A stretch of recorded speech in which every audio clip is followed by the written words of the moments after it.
Elə görüm Aysun. Burada neçə üçbucaq var? Bunu 1, 2, 3 deyə saymaktansa, bura 1, bura 2, 1 ilə 2-ni toplayırsan, eləyir 3. 3 dənə üçbucaq var. Burada 1, 2, 3, 4.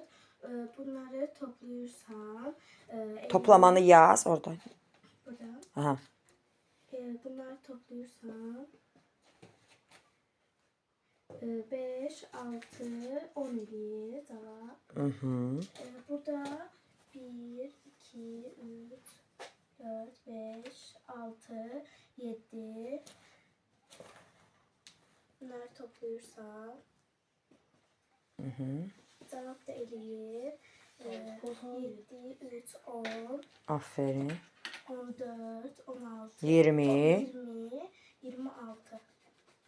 Cavab da eləyir. Niye 26? 25, 27, 28. Düz topla.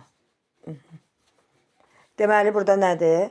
Üçbucağın neçə dənə olmağını tapmaq üçün bir-bir üçbucaqları axtarmırıq, vaxtımızı itirmirik.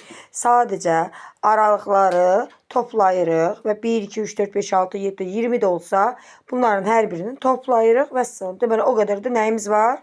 Üçbucağımız var.